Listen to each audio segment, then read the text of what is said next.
Uniform எடுத்துக்கிட்டு எத்தனையோ time போயிட்டோம். முனிசிபாலிட்டிக்கு வந்திருந்தாங்க, கேட்டாக்கா வந்து சொல்றோம், வந்தாக்கா சொல்றாங்க. அவங்க கொடுத்த லெட்டர் அவங்க கிட்ட போய் சேர்ந்துச்சா இல்லையான்னு எங்களுக்கு தெரியல. நாங்க எப்ப பண்ணாலே அவங்க பிஏ கிட்ட கொடுத்துட்டு வருவாங்க. 5 டைம் போயிருக்கிறாங்க எம்எல்ஏ ஆபீஸ்க்கு. இது வரைக்கும் நாங்க கடைசியா முனிசிபாலிட்டியில நடந்த அந்த மீட்டிங்ல நீங்க ரோடு போடலன்னா கூட எங்க ஏரியா நிலைமையை நீங்க ஒரு டைம் விசிட் பண்ணீங்கன்னா போதும் சொன்னோம். வரேன்னு சொன்னவங்க இது வரைக்கும் வரல.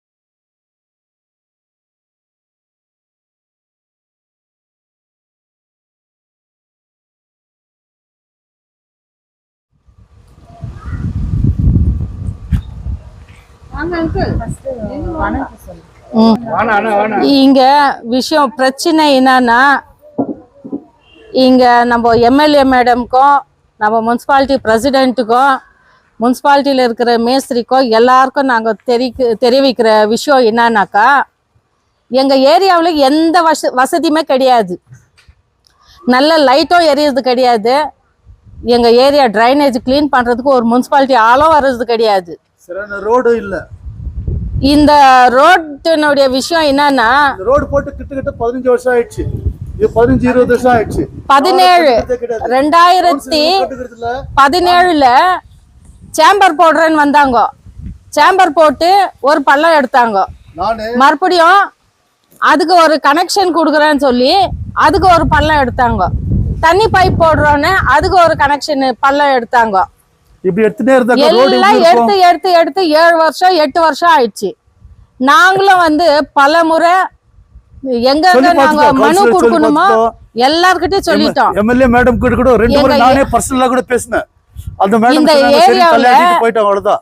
திருப்ப வந்துட்டு பக்கம் எதுவுமே செய்யல. கவுன்சிலர் இந்த பக்கம் வந்து எட்டி பாக்குறதே இல்ல. கவுன்சிலருக்கு ஓட்டு போட்டதோட சரி, இந்த பக்கம் அவர் இருக்கிறாரா இல்லையானோ தெரியாது.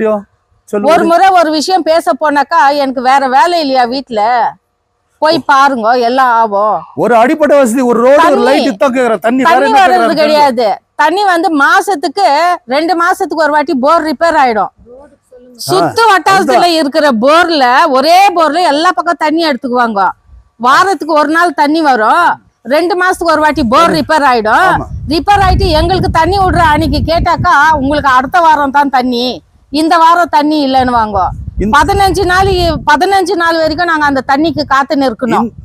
இந்த 15 நாள் காத்து நின்ற பின்னால கேட்டாக்கா, போர் போட்டோம் மெலிசா வருது தண்ணி, பார்க்கலாம் இருன்னு வாங்க. கிடையாது. இந்த பிரச்சனையெல்லாம் போயிட்டு நாங்க முனிசிபாலிட்டி ஆபீஸ்ல சொல்லும் போது கமிஷனர் என்ன பண்ணாரு, ஃபர்ஸ்ட் நாங்க டிரைனேஜ் போடுறோம்னு போட்டாரு. டிரைனேஜ் நிலைமை இந்த சூழ்நிலையில இருக்குது. இங்க வந்து நல்ல பிரிட்ஜ் இருந்தது. இது வந்து சல்டானா சர்க்கிள்ல இருந்து இந்த டிரைனேஜ் அவ்வளோ தண்ணியும் இந்த இடத்துல வந்து தான் இப்படி டிஸ்ட்ரிபியூட் ஆகும். அதனால இங்க அந்த காவா வசதியும் நல்லா பண்ணல. இந்த ரோட்டை பத்தியும் யாரும் கண்டுக்கல. நாங்க நிறைய டைம் கம்ப்ளைண்ட் பண்ணோம். அப்படி யாரும் எடுத்துக்கிறது இல்ல. யாருக்கு என்ன பிரச்சனை இருக்குதோ நீ இங்க வந்து என்கிட்ட பார்த்து பேசலாம்னு சொல்லிட்டு மேடம் சொன்னாங்க. மேடம் கிட்டயே வந்து நாங்க இங்க இருக்கிற எல்லா போட்டோஸும் எடுத்துன்னு வந்து அவங்க கிட்ட கொடுத்தோம். அவங்க வாங்கிட்டு ஒரு 2 மாசத்துல ரோடு போடுறேன்ட்டு பிப்ரவரி மாசம் சொன்னாங்க. பிப்ரவரி மாசத்துல சொன்னாங்க. இவ்வளவு மாசம் வரைக்கும் முனிசிபாலிட்டி உள்ள நடந்த அந்த மீட்டிங்ல நாங்க எடுத்துன்னு வந்து கொடுத்து இது வரைக்கும் யாரும் வரல. இப்ப இந்த ரோடு போடுவாங்களா போட மாட்டாங்களான்னு எங்களுக்கு தெரியல. முக்கியமா இது சாவு ரோடு, சாவு போற ரோடு, சுடுகாட்டு போற ரோடு. இந்த சுடுகாட்டு போற ரோட்டை போறதுக்கு கிட்ட 15-16 வருஷம் ஆயிடுச்சு. இன்னும் கூட சொல்லி பேச்சர் ஆயிட்டு எல்லாம் கிருங்கெல்லாம் செலக்ட் ஆயிட்டாங்க. போட்டோம் போட கட்டி போட்டோம். அந்த நிலைமைக்கு வந்து போயிடுச்சு இந்த ஏரியா. நிறைய பாம்பு, நிறைய நாய் தொல்லைங்க. இந்த டிரைனேஜ் வாசனையில யாரும் நிம்மதியா இருக்கவும் முடியாது. பவுர்லால்பேட்டு, சொர்ணா நகர், சல்டானா சர்க்கிள், இந்த பக்கம் கணேஷ்புரம், எல்லா பக்கமும் ரோடு இருக்குது. ஆங்கிலியன் காலனி, ஃபர்ஸ்ட் கிராஸ்ல இருந்து 11th கிராஸ் வரைக்கும் யாரு எல்லா road செத்தாலையும் சாவு எடுத்தா எடுத்துன்னு போற ரோடு இது. மனுஷன் நடமாடாத இடம், ஆடு மாடு நடக்கிற இடத்துல நல்ல காங்கிரீட் ரோடு போட்டு இருக்காங்க. மனுஷன் நடக்கிறதே இல்ல அங்க. எல்லாம் நடமாடிட்டு எல்லா நல்ல ஜனங்க சாவு இருக்கிற போற road இல்ல. இடத்துல எத்தனையோ சாவு இந்த பள்ளத்துல சாஞ்சு இருக்குது. வண்டிங்கெல்லாம் பிரேக் இந்த சரியா இடத்துல சாஞ்சு பிடிக்காம இருக்குது, சாஞ்சு பள்ளத்துல. இருக்குது. இந்த ரோட சரி பண்ண முடியுமா முடியாதான்னு தெரியல. இனி நாங்க யார்கிட்ட மனு கொடுக்கணும்னு எங்களுக்கு தெரியல. கேட்டு ஃபெட்டப் ஆகி விட்டுக்கிறேன் சார். எம்எல்ஏ வந்து 2 மாசத்துல போட்டு கொடுக்குறோம்னு சொன்னாங்க. அப்போ இருந்த கவுன்சிலர் சரின்னு ஒத்துக்கினாரு. அதுக்கப்புறமா யாருமே வர்றது கிடையாது. எம்எல்ஏ ஆபீஸ்க்கு நாங்க 5 டைம் வந்திருக்கிறோம். 3 டைம் அப்ளிகேஷன் கொடுத்துருக்குறோம். முனிசிபாலிட்டியில நடந்த மீட்டிங்ல போட்டோல அந்த ஜெராக்ஸ்ல இருந்து கொடுத்துருக்குறோம். இங்க இருக்கிற எல்லா போட்டோ எடுத்து ஜெராக்ஸ் பண்ணி அப்ளிகேஷன் கொடுத்துக்கிறோம். 2 பேரை அனுப்புனாங்க. 1 மாசத்துல ஆயிடுதுன்ட்டு போனாங்க. அவங்க சொல்லிட்டு போய் 4 மாசம் ஆகுது. எங்களுக்கு முதல்ல இது ஃபர்ஸ்ட் வரைக்கும் ரோட் எந்த இதுவுமே இல்ல. அது இந்த ஒரு ரோடு வந்து நெக்ஸ்ட் என்ன தார் பண்றாங்க? ரோடு போட்டாலே நல்ல ரோடு போட மாட்டாங்க. நல்ல சிமெண்ட் காங்கிரீட் ரோடா கொஞ்சம் நல்ல ரோடா இந்த ஒரு ரோட போட்டு கொடுத்தாங்கன்னாக்கா அவங்களுக்கு கோடி புண்ணியம்.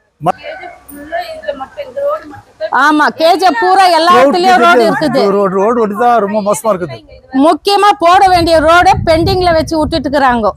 இத பாக்கிறதுக்கு இல்ல. யாரோ ஒருத்தர் வந்தாங்க, நாங்க பேட்ச் ரோடு போடுறோம்ட்டு ஒரே ஒரு 3/4 லோடு ஜல்லி எடுத்துன்னு வந்தாங்க. ஏன்னா அதுக்கு தான் பெர்மிஷன் ஆயிடுது. சேர்ந்து எல்லாம் சேர்ந்துக்கு நாங்கெல்லாம் கேட்டதுக்கு உங்களுக்கு வேலை செய்தாலையும் பிரச்சனை செய்யலனாலையும் பிரச்சனைன்னு அதை எடுத்துன்னு போனவங்க திருப்பி இந்த பக்கம் வரவே இல்லை. ஆஃப் ரோடு போட்டு என்ன பண்ண முடியும்? அதுக்கு தான் பர்மிஷன் ஆயிருக்குதான். இப்போ ஆஃப் ரோடு எங்கனா பர்மிஷன் ஆயிருக்குதுங்களா? நாங்க அமிச்சிட்டோம் வேற நாங்க கம்ப்ளைண்ட் நீங்க போட்டு அமிச்சிட்டீங்கன்னு அவங்க சொல்றாங்க. போடுறதுக்கு வந்தோம், எங்களுக்கு போட்டா மொத்தமா ஒரே கிளீனா போட்டு கொடுத்துருப்போங்க. அது ப்ராப்ளம் இல்லாத போட்டு கொடுத்துருப்போங்க. ஆஃப் ரோடு போடுது, ஆஃப் ரோடு மண்ணுல இந்த பக்கமும் இந்த பக்கமும் பிரிட்ஜ் இருந்தது. இதெல்லாம் வந்து ஜேசிபி வச்சு இதெல்லாம் இடிச்சு போட்டு இதெல்லாம் போட்டே 3 வருஷம் ஆகுது. இதுக்கு ஒரு நல்ல முடிவு இது வரைக்கும் எங்களுக்கு கிடைக்கல. இந்த வாசனை எல்லாம் தாங்க முடியாம லாஸ்ட் சொல்லிடுறேன். மழை வந்தாக்கா இந்த வீட்டு உள்ள தண்ணி போகுது, இந்த வீட்டு உள்ள தண்ணி போகுது. அதுக்கு ரோடு போடும்போது அதுக்கு ரோடு போடும் எங்க வீடு தான் இருமா எங்க வீட்ல ரொம்பி தான் எல்லாம் அதுக்கு ரோடு போடும்போது என்ன பண்ணனாக்கா யார் வீட்டுல தண்ணி போகாத மாதிரி வாரி கொட்டி எங்களுக்கு நோவு வருது. கரெக்ட். அத சொல்றேன்மா, அத சொல்றேன். ஒரு நிமிஷம் இரு. அதுதான் என்ன சொல்றேன்னா, ரோடு போடும்போது யார் வீட்டுக்குள்ள தண்ணி போக கூடாது. எடுத்துட்டு எந்த வீட்டுக்குள்ள மண்ணுங்க எல்லாம் கொஞ்சம் எடுத்துட்டு ரோடு போட்டு இரு. எந்த வீட்டுக்குள்ளவோ தண்ணி போக கூடாது. நீங்க ரோடு போட்டீங்கன்னா அந்த தண்ணி மழை பெஞ்ச தண்ணி நேரா ட்ரைனேஜ் போகணும். அந்த மாதிரி நீங்க ரோடு போட்டு கொடுங்க. யார் வீட்டு உள்ளவும் போக தண்ணி வீட்டு உள்ள போகக்கூடாது. அந்த மாதிரி ஒரு வசதி பண்ணி நீங்க பண்ணி ரோடு போட்டு ஃபர்ஸ்ட் கொடுங்க. அதுக்கு அடுத்து இந்த இபியில் பாருங்க, கொஞ்சம் பாருங்க எவ்வளோ எல்லாம் காஞ்சிட்டு லைட்டே இல்லை இந்த இடத்துல. இருட்டின்குது, இங்கே லாஸ்ட் வரல இருட்டின்குது. மற்ற ஏரியாவில் ஒரு போலில் 2 லைட் இருக்குது. ஆனால் இந்த ஏரியாவில் மட்டும் ஒரு போலில் ஒன்று கூட இல்லை. அந்த சைடு பாருங்க எவ்வளோ இருட்டின்குது. அப்போ பூச்சி புழுங்க வராதா? பெரிய ஏரியாவுல ஒரு ஐமாஸ் லைட் கிடையாது, ஒரு நல்ல தண்ணி வசதி கிடையாது, முனிசிபாலிட்டியில இருந்து ஒரு கிளீன் பண்ற ஒரு ஆள் வர்றது கிடையாது. இந்த ஒரு தெருவுக்கு மட்டும் எந்த வசதியுமே கிடையாது. எத்தனை விதமான பாம்பு இருக்குதோ அத்தனை விதமான பாம்பும் இந்த ஏரியாக்குள்ள இந்த டிரைனேஜுக்குள்ள இருக்குது. காவா கட்டுறேன்னு நல்லா பெருசா இந்த காவாவே துளூடு பண்ணி விட்டாங்க. மழை பேஞ்சோம்னா சீக்கிரம் ரொம்பிடுது. எல்லாரும் வீட்லயும் தண்ணி போயிடுது. அதுதான் பேருக்கு காவா கட்டினாங்க, வேற ஒண்ணுமே இல்ல. அத வந்து கொஞ்சம் நல்லா எடுத்து பாருங்க எப்படி இருக்குது என்ன ஏதுன்னுட்டு. இதெல்லாம் கொஞ்சம் சரி பண்ணிட்டு எங்களுக்கு நல்லது பண்ணா நல்லா இருக்கும். எம்எல்ஏ மேடம்க்கு நாங்க என்னைக்கு ஒரு உண்மையான பேர்ல காவா கட்டினாங்க. ஆனா ஒன்னுத்துக்கு யூஸ் இல்ல. முதல்ல நல்லா பெருசா இருந்துச்சு, எல்லார் காம்பவுண்டையும் இடிச்சாங்க. முதல்ல காவா நல்லா பெருசா இருந்துச்சு. இப்ப கட்டுறன்ற பேர்ல தூளூண்டு கட்டிட்டு அது ஒரு 5 நிமிஷம் மழை பெஞ்சோம்னா ஃபுல்லா ரொம்பிடுது. ரொம்பி இருக்கிற கலீஜ் தண்ணி எல்லாம் வீட்டு உள்ள வந்துடுது. வாரி ஊத்துறத நாங்க எங்க வீட்டுல அதுல இருந்து ஸ்டார்ட் ஆகுது தண்ணி ரொம்பி. ஒரு வாசப்படியில தண்ணி ரொம்பச்சுன்னா வீடு எத்தனை ரூம் இருக்குதோ அத்தனை ரூமுக்குள்ள போயிடுது, ஏரி மாதிரி ரொம்பிடுது. இந்த பக்கம் எந்த வசதியும் கிடையாது, எந்த ஒரு இதுவும் கிடையாது. நாங்க யார்கிட்ட போய் சொல்றதுன்னு எங்களுக்கு புரியல. குடும்பம் எடுத்துக்கிட்டு எத்தனையோ டைம் போயிட்டோம். முனிசிபாலிட்டிக்கு வந்திருந்தாங்க, கேட்டாக்கா வந்து சொல்றோம், வந்தாக்கா சொல்றோம் சொல்றாங்க. அவங்க கொடுத்த லெட்டர் அவங்க கிட்ட போய் சேர்ந்துச்சா இல்லையான்னு எங்களுக்கு தெரியல. நாங்க எப்ப பண்ணாலே அவங்க பிஏ கிட்ட கொடுத்துட்டு வருவாங்க. 5 டைம் போயிருக்கிறாங்க எம்எல்ஏ ஆபீஸ்க்கு. இது வரைக்கும் நாங்க கடைசியா முனிசிபாலிட்டியில நடந்த அந்த மீட்டிங்ல நீங்க ரோடு போடலன்னா கூட எங்க ஏரியா நிலைமையை நீங்க ஒரு டைம் விசிட் பண்ணீங்கன்னா போதும்னு சொன்னோம். வரேன்னு சொன்னவங்க இது வரைக்கும் வரல. யாரும் அவங்க வந்தாலையும் அவங்க சில ஆளுங்க வந்து அந்த பக்கமே நிக்க வச்சு அந்த பக்கமே பேசி அனுப்பிடுவாங்க. அப்ப இந்த பக்கம் இருக்கிற பிரச்சனை அவங்க காதுக்கு போகுது இல்ல. இது வந்து ஒரு சின்ன ரிக்வெஸ்ட், எம்எல்ஏ மேடம் எங்க ஏரியா வந்து விசிட் பண்ணணும். விசிட் பண்ணாதான் எங்களுடைய பிரச்சனை அவங்களுக்கு புரியும். இருக்கிற நிலைமையை அவங்க கண்ணுல பாப்பாங்க. நிறைய செஞ்சிருக்காங்க, அதே மாதிரி இங்கேயும் நாங்க செய்யணும்னு எதிர்பார்க்கிறோம். எம்எல்ஏ மேடம் வந்து பார்த்தாங்கன்னா, கவுன்சிலர் வந்து பார்த்தாங்கன்னா தான் ரோடு என்ன பொசிஷன்ல இருக்குதுன்னு தெரியும். Ward number 38 30 ward number 30. இந்த கிராஸ் 7th கிராஸ் எல்லாம் சாவு போற road, Don Bosco IT road. இது இந்த ஏரியாவை வந்து அவங்க தயவு செய்து இந்த ஒரு ஏரியாவை ஒரே டைம் வந்து விசிட் பண்றதுக்கு நாங்க கேட்டுக்கிறோம்.